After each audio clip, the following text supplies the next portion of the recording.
Hello everyone and welcome back to Let's Play Morrowind. Last time when we left off, I had just arrived in the town of Caldera, ready to actually explore it. Let's begin by checking out the outside. There are many guards and only two individuals we can actually speak with, one of which is Caldera.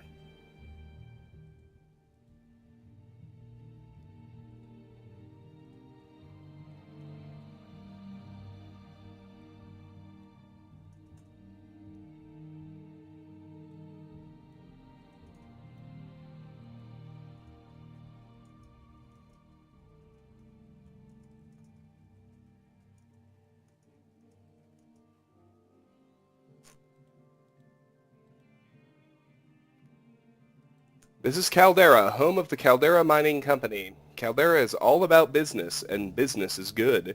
So, what can I do for you? Background. I am Caldera, commoner. Caldera. Caldera is an Imperial charter town, part of the Caldera Mining Company charter, which grants the company rights to mine ebony from the right deposits here. The Caldera ebony mines themselves lie to the southwest. The town has a real western flavor, makes outlanders feel right at home. Caldera is rich and bound to get richer since the profits from the ebony exports continue to grow as the mine operations grow. Caldera Ebony Mines.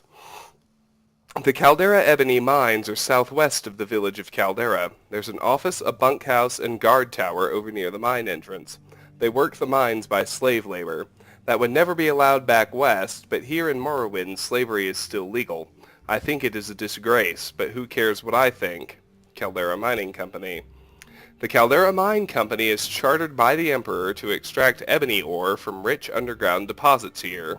Latest rumors.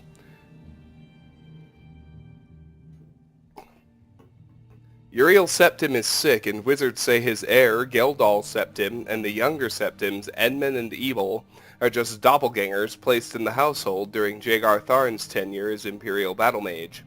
They say the guard charged a mob demanding destruction of the false heirs. Lots of folks were killed. Morrowind lore, my trade. Sculptor.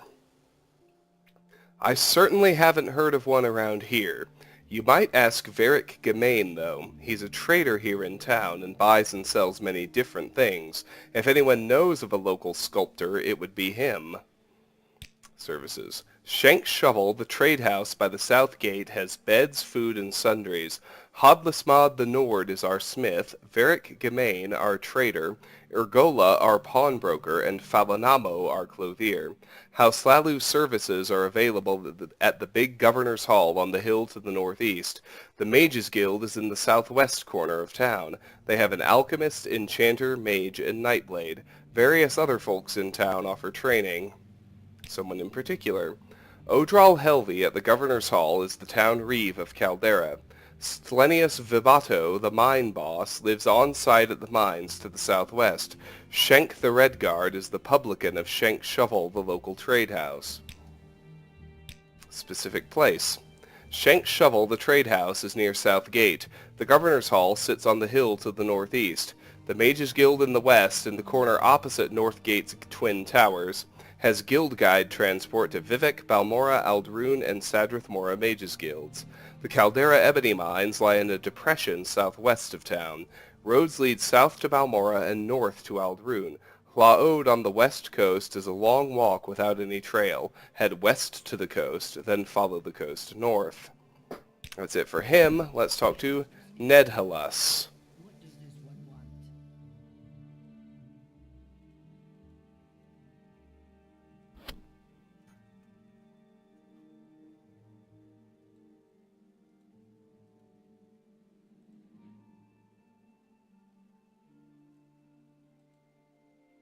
This is Caldera, Travis, and my name is Nedhalus. Can I help you? Are you looking for someone in particular?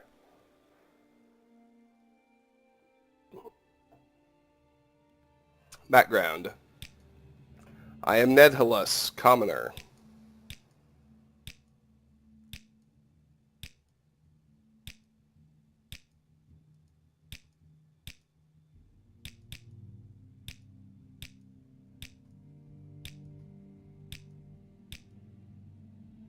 That's it for him.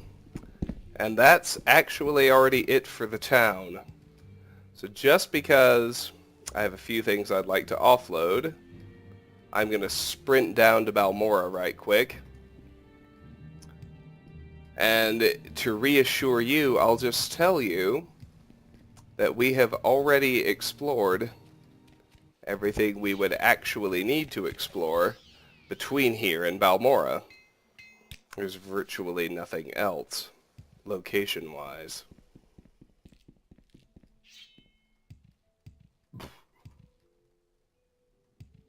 Let's get up here and deal with this rat.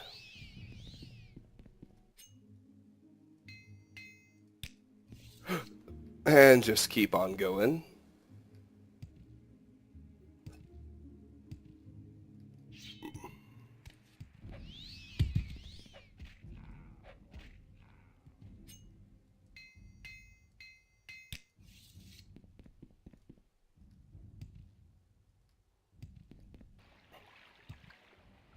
All the way into Balmora.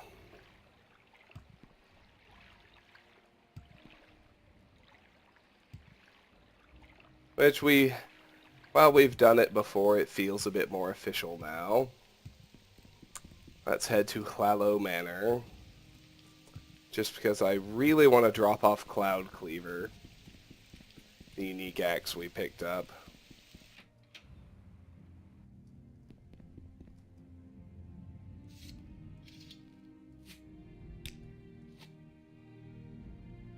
I'm going to keep the note from Boograwl.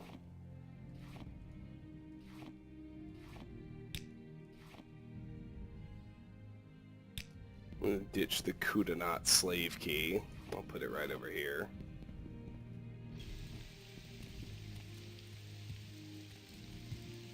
And with that, I'm going to head right back to Caldera. Which is pretty easy to do by road. I don't even need to go to the Mages Guild and fast travel, even though I certainly could.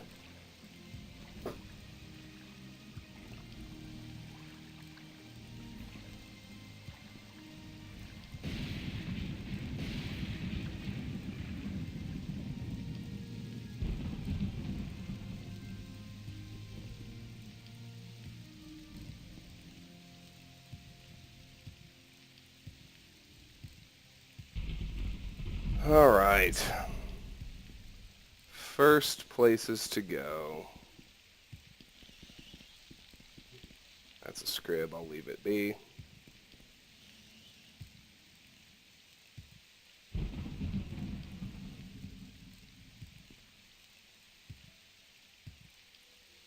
think the first thing I want to do is head into the North Guard Towers, right here.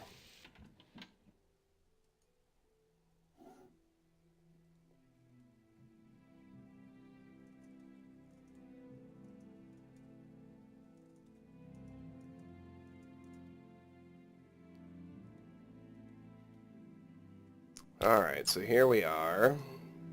Let's look around here.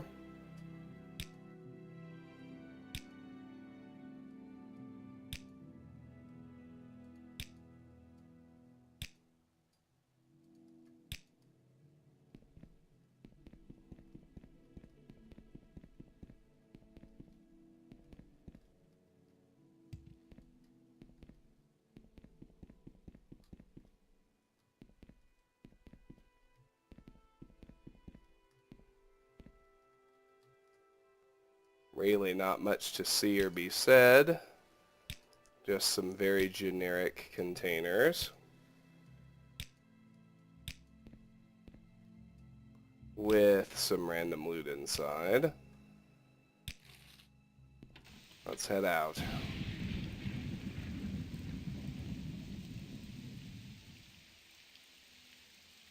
Now let's head to Droshavir's house.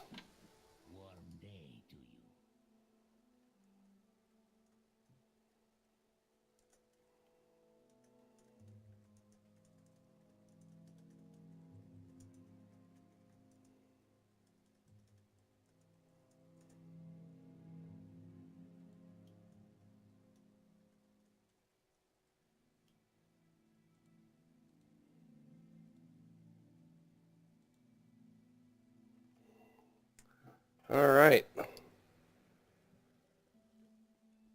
Let's just take a moment and talk with Droshavir. This is Caldera, Travis, and my name is Droshavir. Can I help you? Are you looking for someone in particular? Background. Droshavir follows the trade of commoner. Khajiit. Khajiit love Emperor very much. Think of him often. Latest rumors. House Redoran is really steamed up about the Caldera land grab. They say that Caldera is in their territory and that they should have gotten the charter. Worse yet, they say that Hlalu is skimming the top off the Imperial Fat Cat company that got the charter. Since it's an Imperial company, Redoran can't even get a House War contract on it. It'll come to violence, you mark my words. Little advice. Caldera is a quiet, law-abiding town. Not much call for adventurers or mercenaries here. A good place to shop for equipment and look for a trainer, though.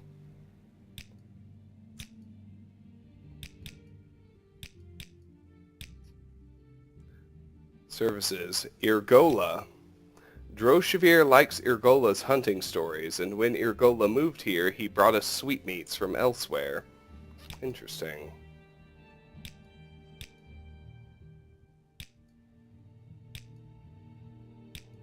Alright, let's check out Droshavir's house.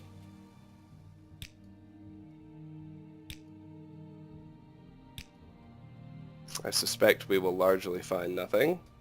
This loose gold. He'll probably spot us, but not attack, and most importantly, not trigger a bounty.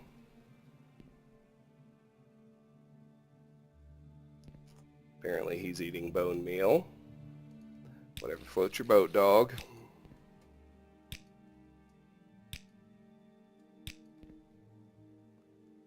Under his bed is a copy of Mystery of Talara Part 1.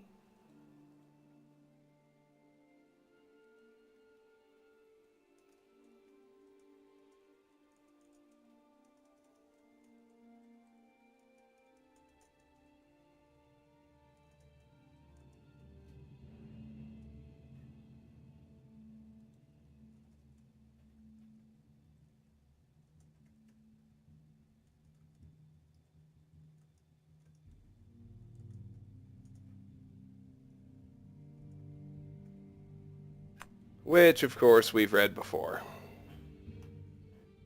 So let's just leave that one be. Check under his pillow.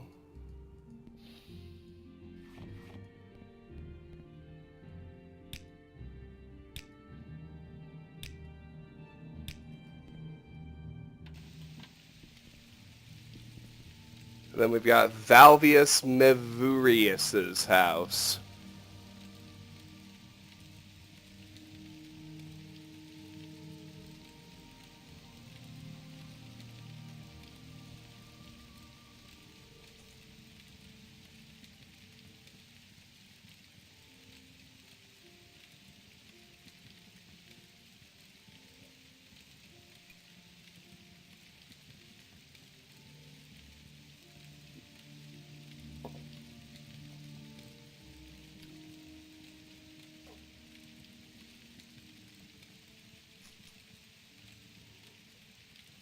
Let's have a chat with that guy.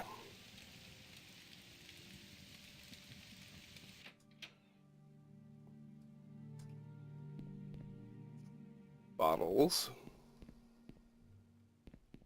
Copy of the annotated Anawad, which we've read. More bottles and jugs. They're everywhere. Note to Valvius. Let's read it and take it off our book list.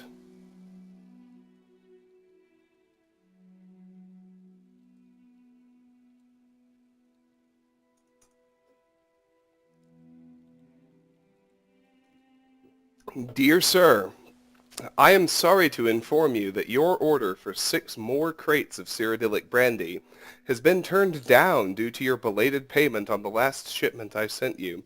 As soon as I receive the balance owed of 3,645 gold pieces, I will reconsider my current position. Please expedite your payment, and we can avoid trouble from the local authorities. Sincerely, Irgola, the pawnbroker. Interesting. Dude likes his booze. Here's Valvius Mavurius. Let's talk to him. I don't think I've seen you in Caldera before, stranger. Can I help you? Are you looking for services? Because I can tell you where they are.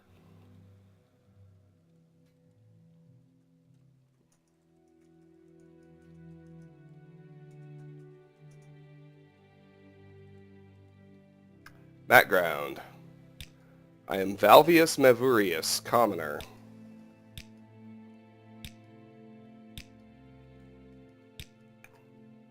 Irgola. Irgola's shop is across from the Governor's Hall.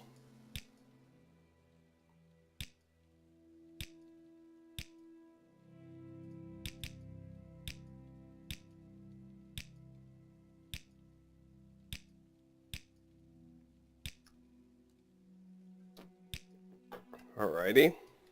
Please, by all means, I'm listening. Let's look up here. Small chest has an ash yam. Grasping Fortune, annotated in a wad, Frontier Conquest, Mystery of Talara Part 2, and Mystery of Talara Part 5. At least one of those is new. They might both be. They both are.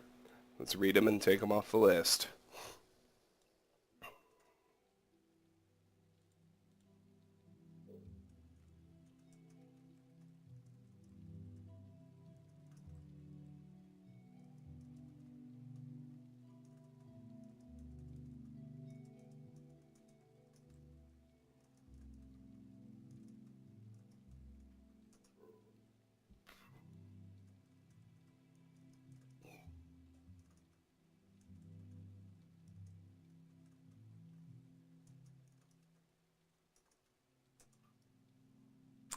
Oh man.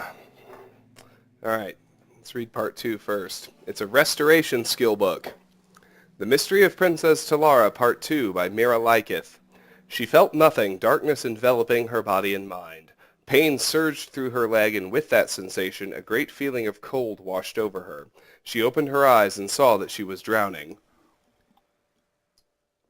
Her left leg would not move at all, but using her right one and her arms, she pulled herself up toward the moons above. It was a long way through the swirling currents that wrenched back at her. At last she broke the surface and sucked in the cold night air. She was still close to the rocky shoreline of the capital city of the kingdom of Camlorn, but the water had carried her quite a ways from the point where she fell at Cavalsteer Rock. Not fell, she thought, correcting herself, she had been pushed. Further down current she allowed herself to drift. There the steep cliff walls sloped lower until they were close to the water's edge. The silhouette of a large house on the shore loomed ahead, and as she neared it, she could see smoke rising from the chimney and the flicker of firelight within. The pain in her leg was great, but greater still was the chill of the water.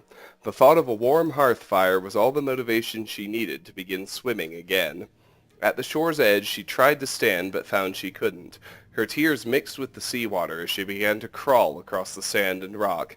The simple white sheet, which had been her costume at the flower festival, was tattered and felt like a weight of lead across her back. Beyond the point of exhaustion, she fell forward and began to sob. "Please," she cried, "if you can hear me, please help." A moment later the door to the house opened and a woman stepped out. It was Ramke, the old lady she had met at the flower festival. The one who had started and cried, "It's her!" even before she herself knew who she was. By contrast, when the old woman came to her, this time there was no glimmer of recognition in her eyes. "By Sethieta, are you hurt?" Ramke whispered, and helped her up, acting as her crutch. "I've seen that gown before. Were you one of the dancers at the flower festival tonight? I was there with Lady Gillia Rays, the daughter of the king." "I know, she introduced us," she groaned.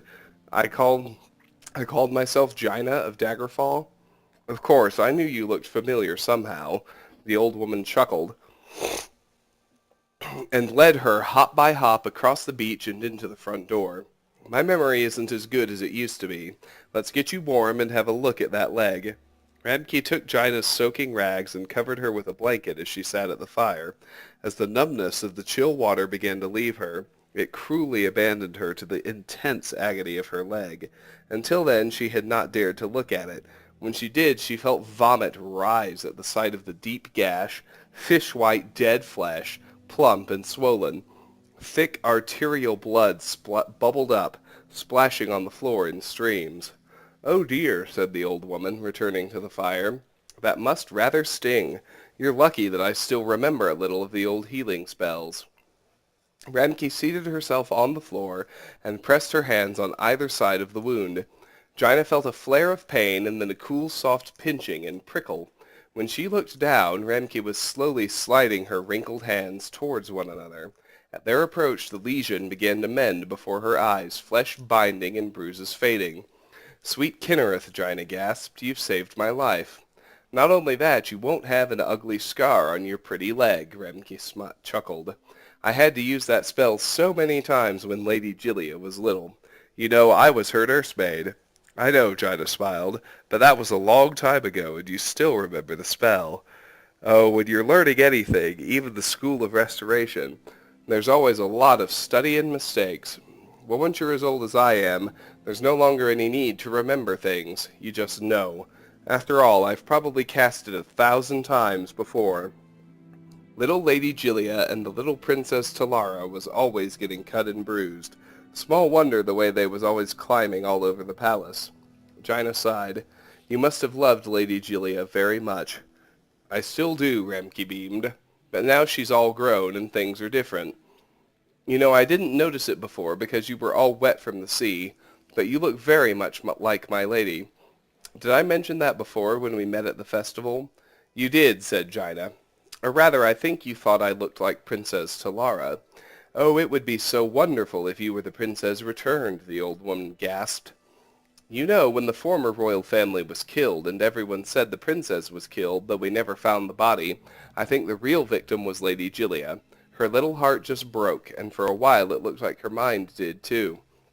"What do you mean?" asked Gina. "What happened? I don't know if I should tell a stranger this, but it's fairly well known in Camlorn, and I really feel like I know you." Radke struggled with her conscience and then released.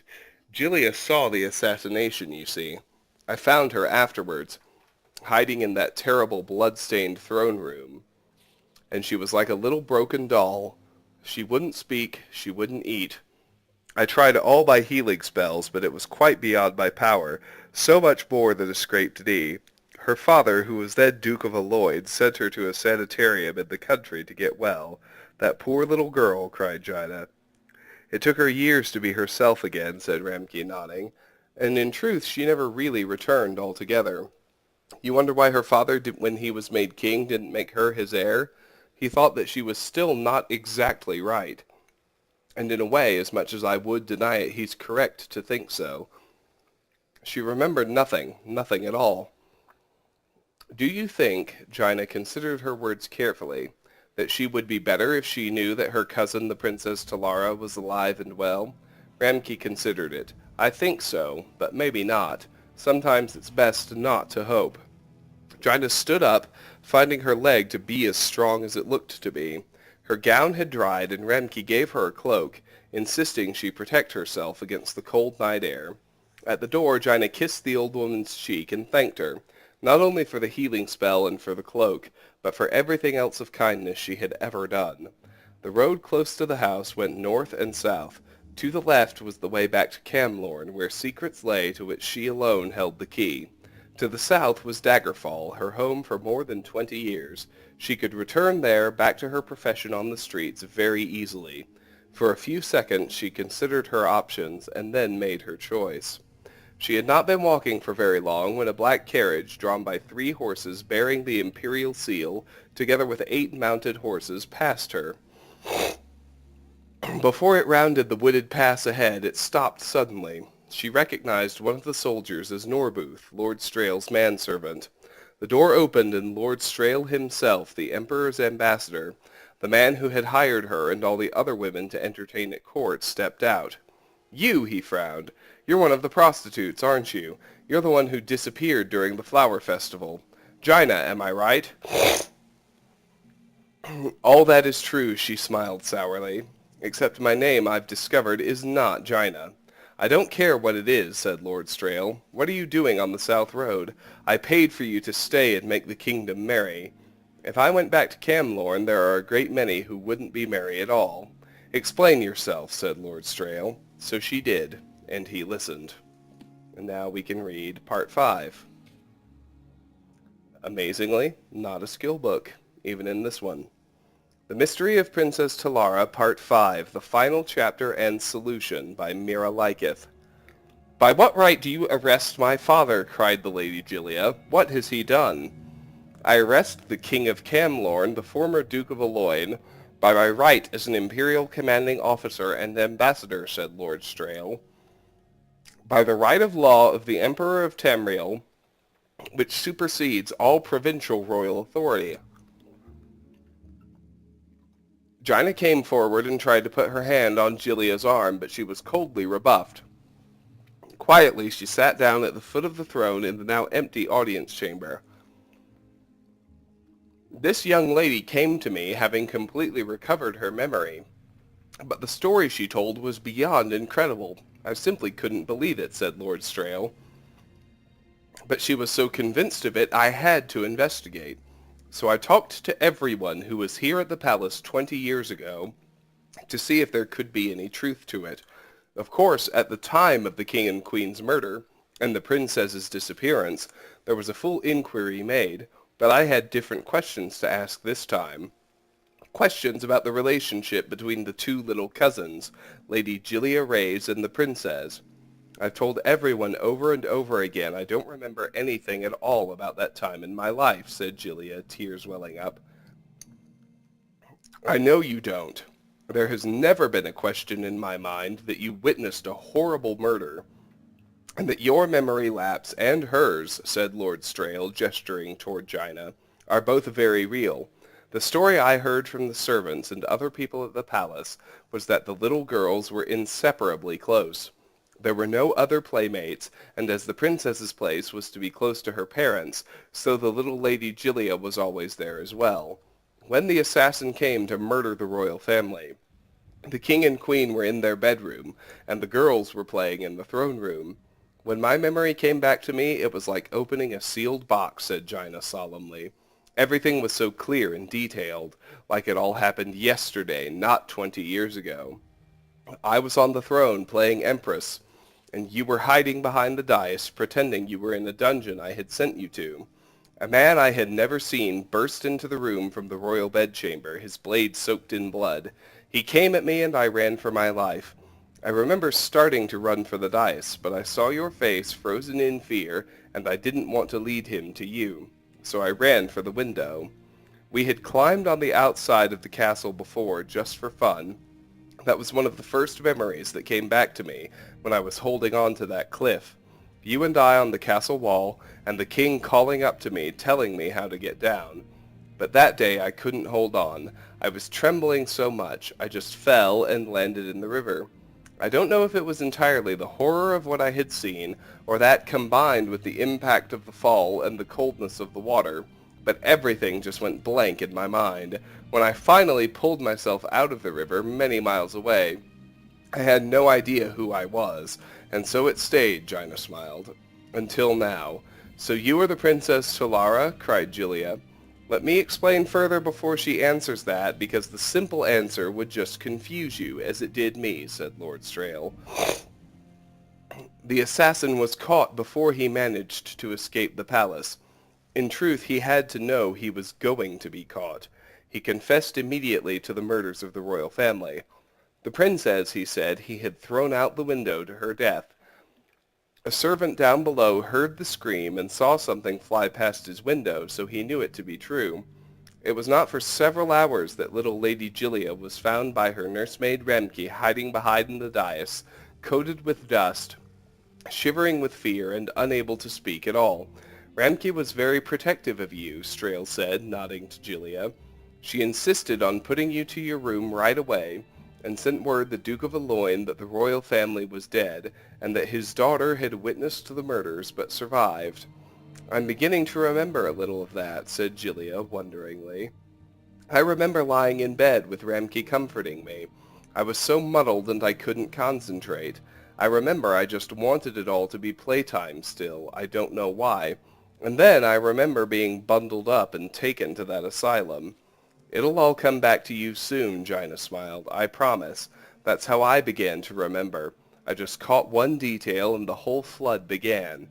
That's it, Julia began to sob in frustration. I don't remember anything else except confusion. No, I also remember Daddy not even looking at me as I was taken away. And I remember not caring about that or anything else. It was a confusing time for all, so particularly so for little girls. Especially little girls who went through what you two did, said Lord Strail sympathetically. From what I understand, as soon as he received the message from Ramke, the Duke left his palace at Aloyne, gave orders for you to be sent to a private sanitarium until you'd recovered from your ordeal, and set to work with his private guard torturing the assassin for information. When I heard that no one but the Duke and his personal guards saw the assassin after he gave his initial confession, and that no one was present but the Duke and his guards when the assassin was killed trying to escape, I thought that very significant. I spoke with Lord Errol, who I knew was one of those present, and I had to bluff him, pretending I had more evidence than I did. I got the reaction I was hoping for, though it was a dangerous gambit. At last he confessed to what I already knew to be true.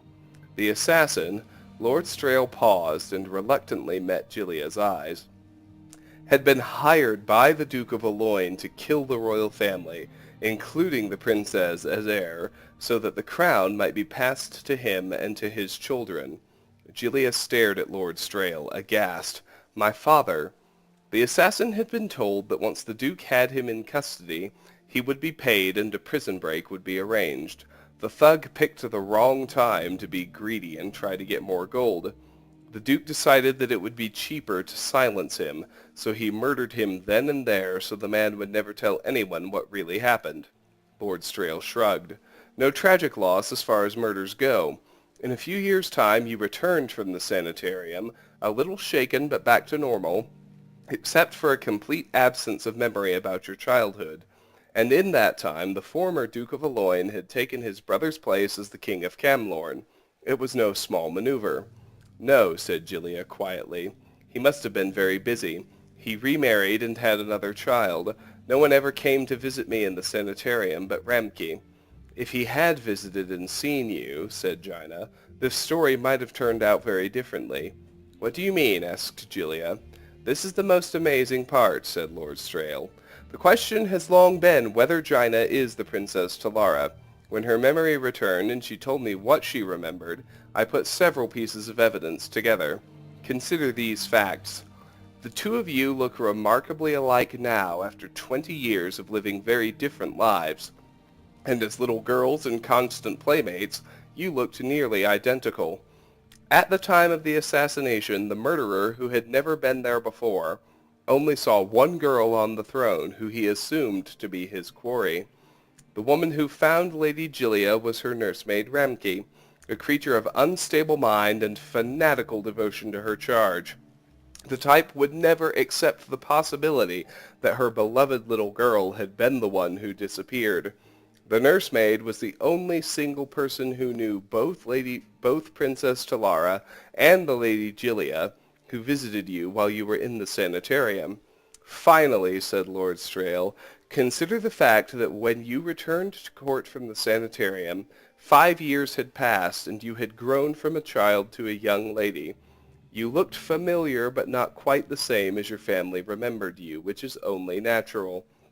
I don't understand, cried the poor girl, her eyes wide, because she did understand. Her memory was falling together like a terrible flood. Let me explain it like this, said her cousin, wrapping her in her arms. I know who I am now. My real name is Gilia Reyes. That man who was arrested was my father, the man who murdered the king, your father. You are the Princess Talara. Alrighty, let's check the rest of this place. Got some loose gold upstairs. Never a bad thing to find.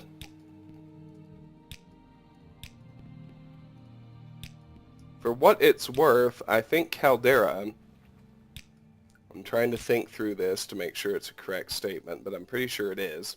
I think Caldera is the last Imperial-style town that we're going to explore. Everything's going to be, as we continue to progress, things are going to get weirder and weirder and weirder, even in the settlements. I'll just put it that way. But Caldera itself is Imperial style and very normal. That's it for here. Got the Mages Guild, Falanamo, Clothier. Let's try Keel Renier's house.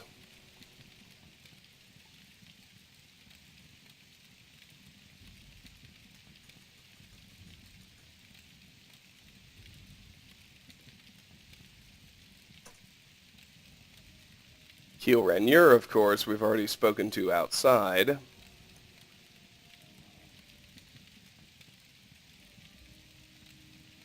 But let's check out the house.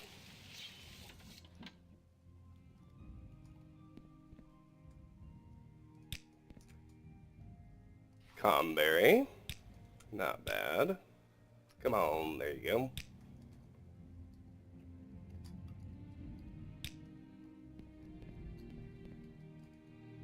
Nothing under the pillow. On the chest, we have some loose gold. Got the chest itself with its level 65 lock. More loose gold inside.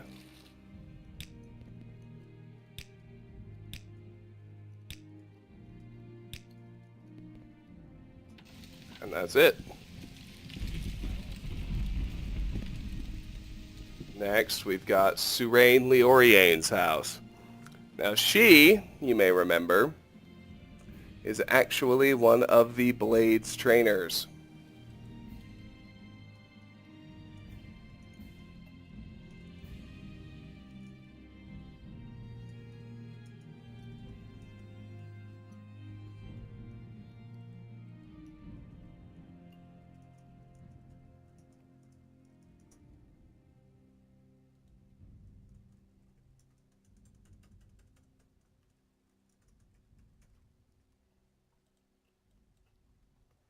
Doesn't really matter to us at this point, but we can still chat with her.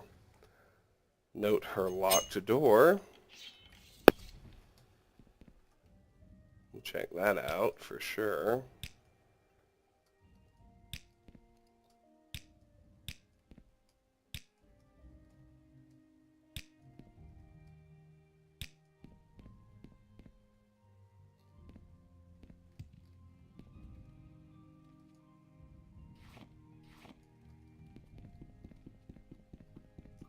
We'll head upstairs.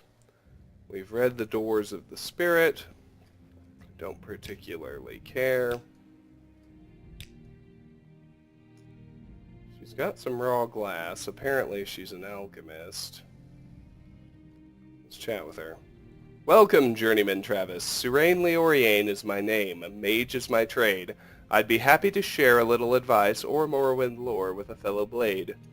Or maybe you'd like to catch up on the latest rumors. Background. I am Suraine Leoriane, mage and journeyman of the Blades. I'm a blade too, and I report to Chaos like you. You're welcome to use my bed to rest, but leave my other stuff alone, please. Blades trainers. Yes, I offer training, but only to blades.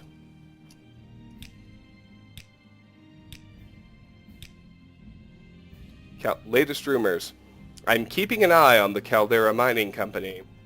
We all think something fishy is going on, probably several somethings, but we haven't penetrated their operation. They're probably skimming cash or raw ebony or both, but we're not quite sure who they are. The company has tight security. Worried about the Redoran, who think they should own Caldera, and the Twin Lamps, who want to embarrass the company or help slaves escape.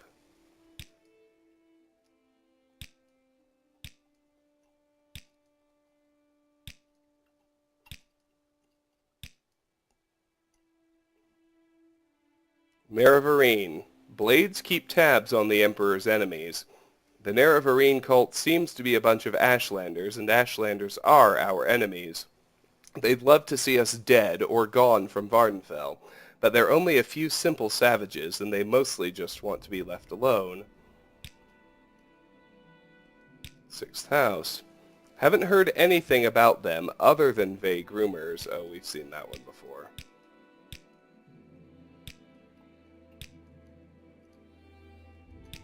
Alright, well that's it for her. Oh, cool, I guess. Apprentices Alembic. Useless. Let's check all the containers. Just to make sure we get everything done. I didn't want to take those ingredients though. That's what we call a misclick.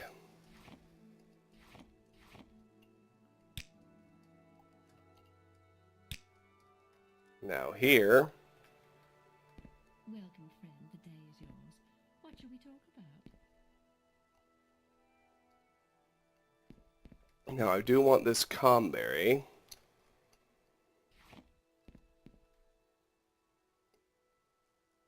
And I've read all those books, so that's it. Let's head out. Nice and simple. Alright, what's this? Odairan Ashumi Amus's house.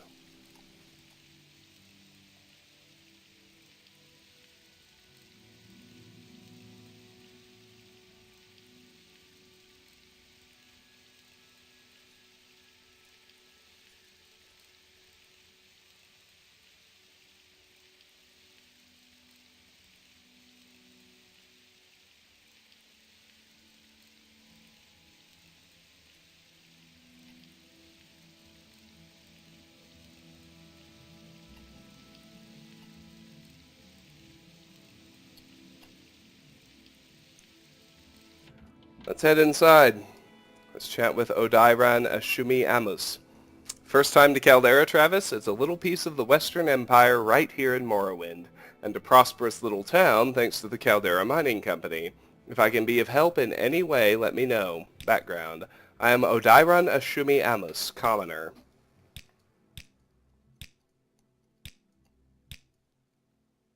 Irgola. He's a pawnbroker. He hasn't been here in Caldera long.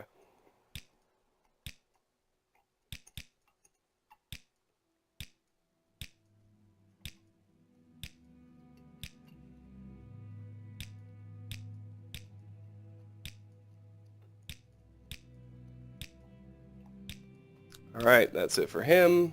Let's loot his house. I do want that comberry.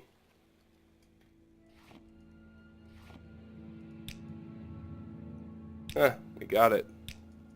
Unscathed. Go figure.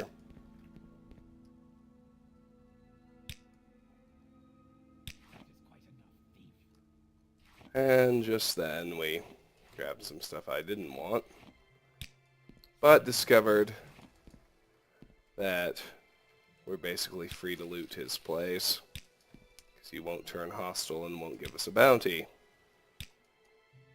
So that much is actually good.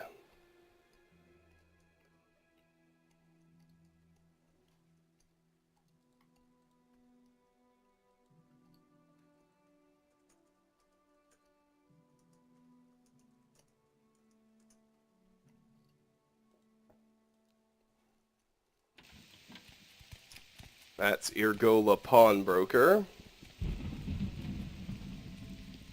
If we head up here, this is the Governor's Hall. We'll do that in a bit. This is Bashuk Grabat's house.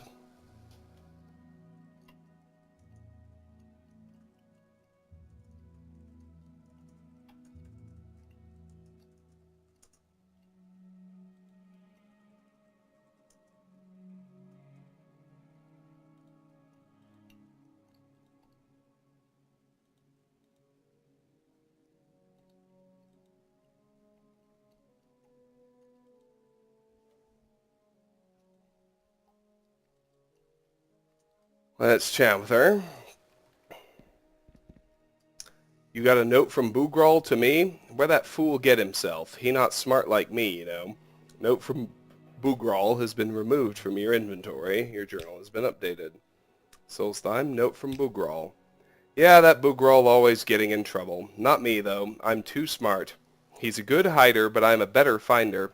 I'll find him near tree and rock and other rock. No problem. He feel better if you take this note to him, if you can find him. I bet you not as good a finder as me. Not even close, I bet. But give it a try, big shot. Note from Bashuk has been added to your inventory. Your journal has been updated. Goodbye.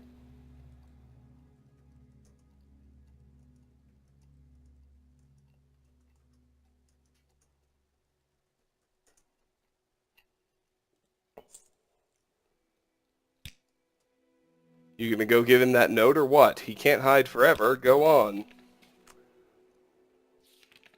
Huh. Delivered Boograwl's note to Bashuk in Caldera. Quite a pair these two are. Bashuk Grabat gave me a note to bring back to Boograwl, assuming the little coward hasn't run off somewhere. This is so demeaning. Let's read the note from Bashuk. Boograwl, stay where you are going. We'll look for you there. Who is the stupid high elf anyway? Don't tell about what we didn't do that town bosses know we did. Better that way. Shh, Bashuk.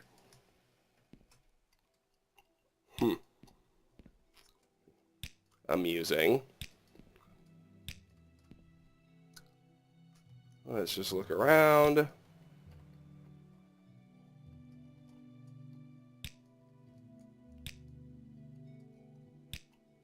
Check all these containers, make sure there's nothing I actually need. Oh, but here's a note from Irgola. So we can remove both the note from Bashuk and the note from Irgola from our book list. Now what's this one say? My dear friend Bashuk, I have sent a final note to Valvius. I'll write again when he gives me a response. Until then, please sit tight. I predict it will be bashing time for you again soon enough. Sincerely, Irgola the pawnbroker. Apparently she's his muscle. We're going to need to get that chest open.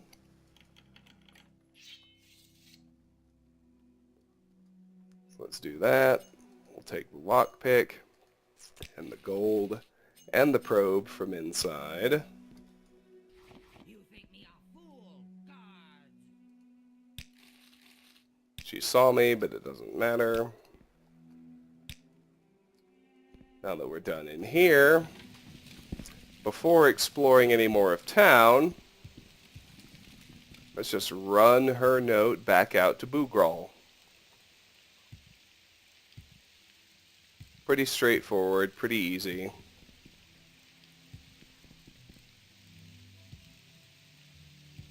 Really just need to track along till we get to the intersection where we met Flormar.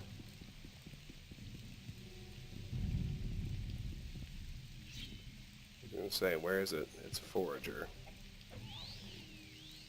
There we go.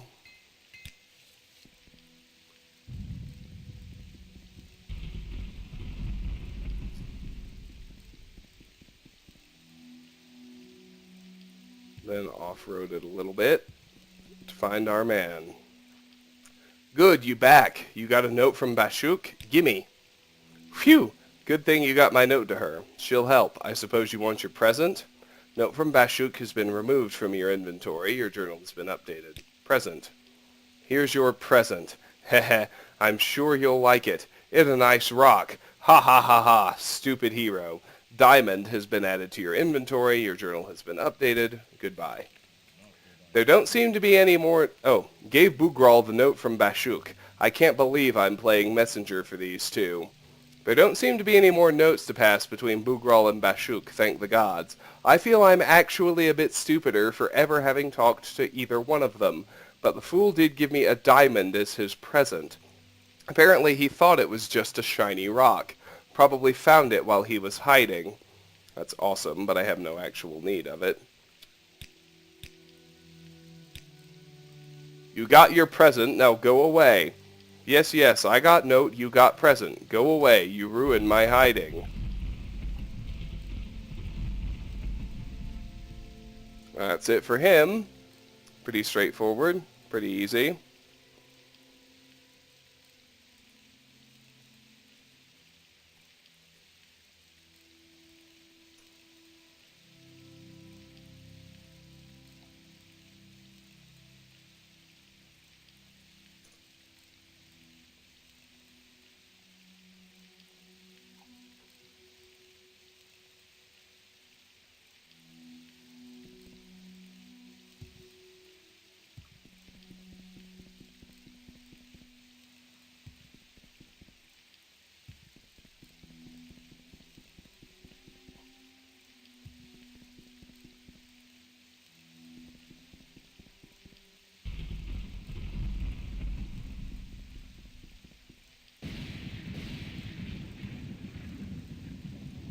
Back, back, back.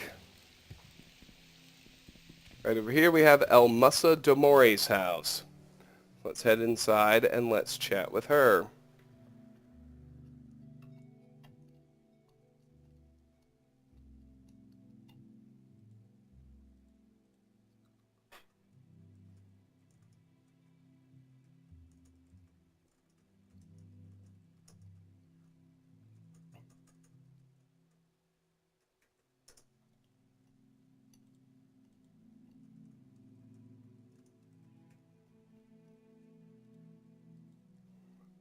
It's all pretty straightforward. Straight upstairs. Alright, well, let's look here. Inside these sacks, what do we have? Nothing. Nothing. Nothing. On the table. Nothing. In the cupboards. Nothing. Baskets. Nothing. Sacks. Nothing. Crate. Nothing. There's an apprentice's probe. And a locked chest, which I am interested in. There's a Caldera mining contract in here. Let's read it and take it off the list. This parchment shows a list of contracts to purchase ebony or work in the mines. Interesting. We'll put that back. Take it off the book list.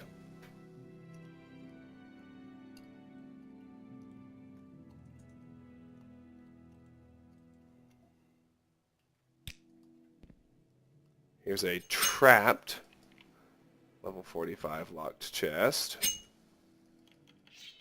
Let's get it open. Take the gold. And on the table, there's a copy of Chance's Folly, the security skill book we've already read.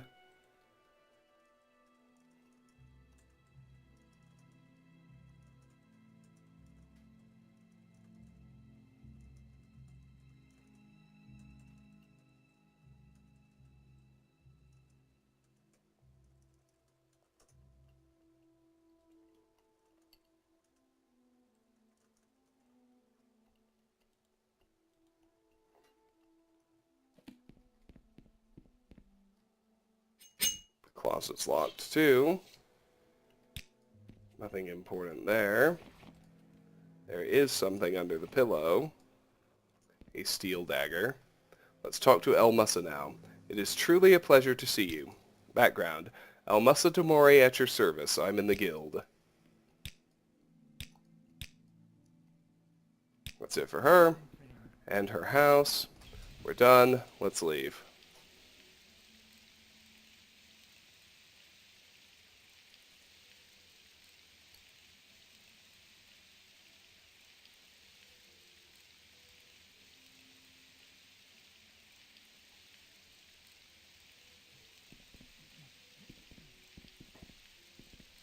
Here's Hodless Mod, Armorer. This is Gorak Manor. That's Varric Gemain, Trader. That's Gorak Manor.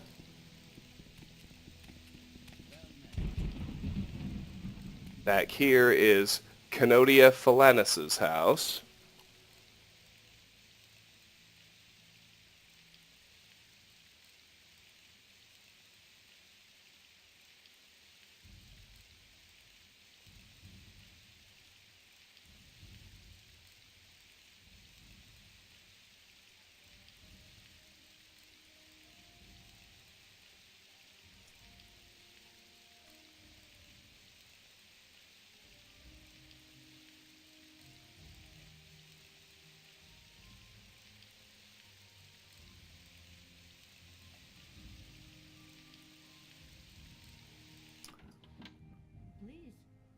means. I'm listening.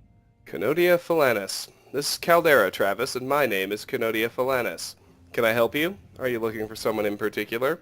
Background: I am Canodia Phalanis, commoner.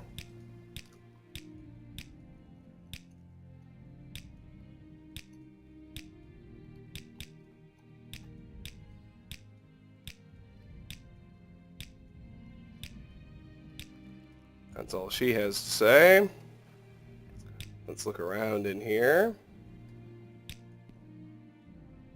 We'll take that little bit of gold at least.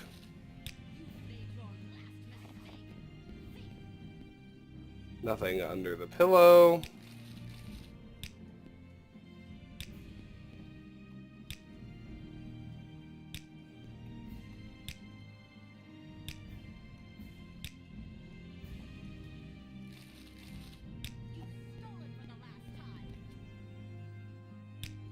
That's it.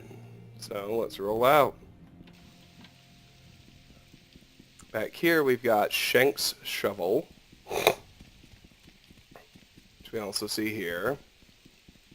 Let's try Ned Hillis's house,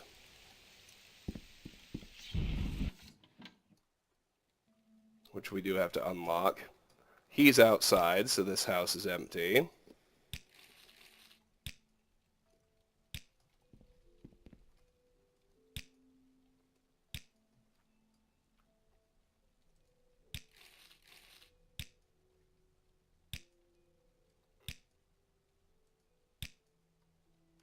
Don't worry, I did not miss the trapdoor.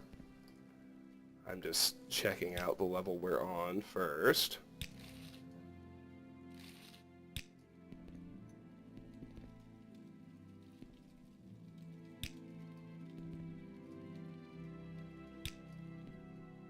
Alright, let's try the trapdoor. To the Haleran Ancestral Tomb. Now that is actually part of a later quest, so we'll leave it alone for now.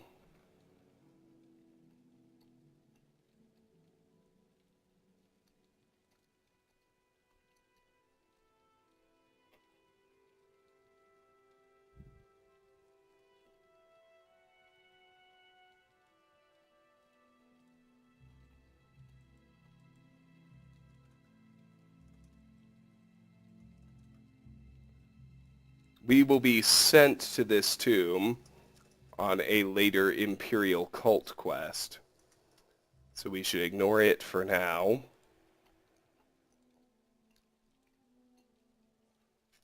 Instead, let's go check the South Guard Towers.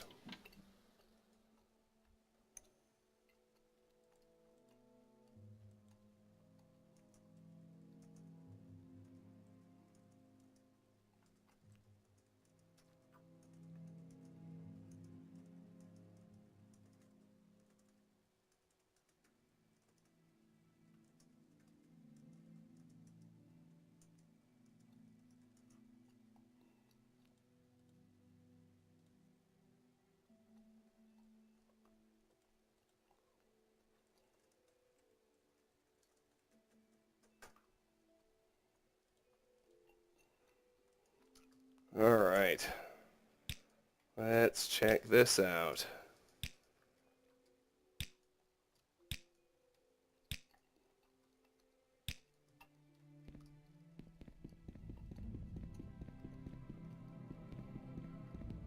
Nothing I need here. Probably nothing in the other tower either, although you never do know.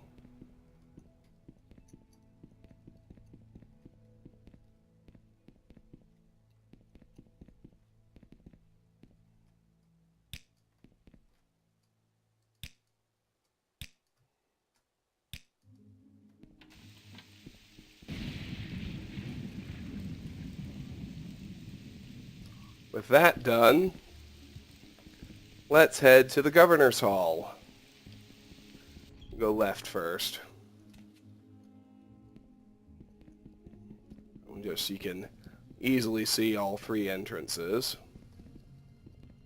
Let's try these two towers first.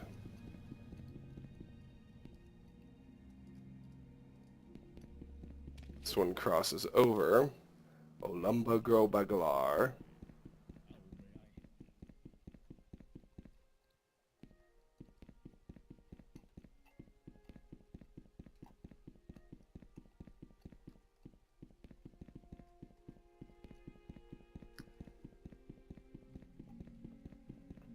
That one is empty, as is that one. Alright, let's go ahead and talk to Olumba Grobaglar.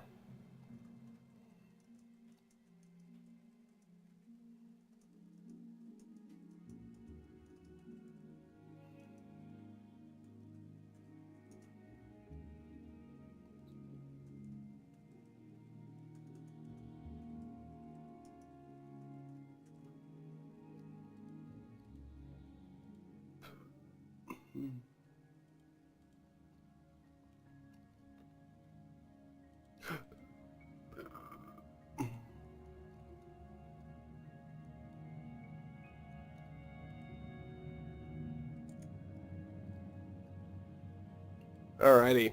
I don't think I've seen you in Caldera before, stranger. Can I help you? Are you looking for services? Because I can tell you where they are. Background. I am Olumba Grobaglar, monk and initiate of the Imperial cult.